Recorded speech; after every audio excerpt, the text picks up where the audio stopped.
தற்போதைய செய்தி. சென்னையில் 10 டன் குட்கா பறிமுதல் செய்யப்பட்டிருக்கிறது.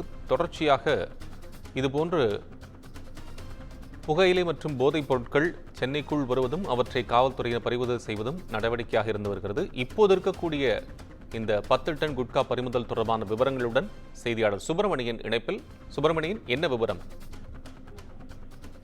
போதைப் பொருளுக்கு எதிராக சென்னை காவல்துறையினர் பல்வேறு கட்ட நடவடிக்கைகளை மேற்கொண்டு வருகிறார்கள். குறிப்பாக கஞ்சா, புகையிலை பொருட்கள், குட்கா உள்ளிட்ட போதைப் பொருட்கள் எந்தெந்த வகைகளில் நகரத்திற்குள் வருகிறது என்பதை கண்டறிந்து அதனை தடுப்பதற்கான நடவடிக்கையிலும் போலீசார் தீவிரம் காட்டி வருகின்றனர். இதன் ஒரு கட்டமாக சென்னையை அடுத்த பூந்தமல்லி பகுதியில் 10 டன் குட்கா தற்போது பறிமுதல் செய்யப்பட்டிருக்கிறது.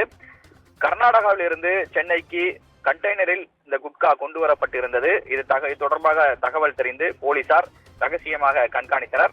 அப்போது அந்த கண்டெய்னரை மடக்கி சோதனை செய்த போது 10 டன் குட்கா இருந்தது கண்டுபிடிக்கப்பட்டது. அதனை போலீசார் பறிமுதல் செய்தனர்.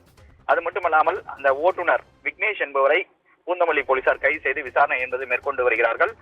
குறிப்பாக கர்நாடகா மாநிலம் பெங்களூரில் இருந்து பொதுவாக சென்னை நகருக்குள் குட்கா, புகையிலை பொருட்கள் கடத்தி வரப்படுவதாக சென்னை காவல்துறையினருக்கு ஏற்கனவே தகவல்கள் வந்திருக்கிறது.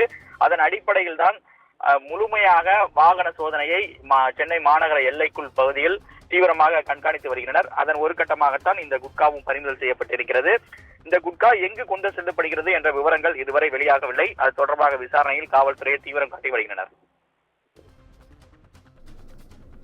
நன்றி சுப்பிரமணியன், விவரங்களுக்கு நன்றி.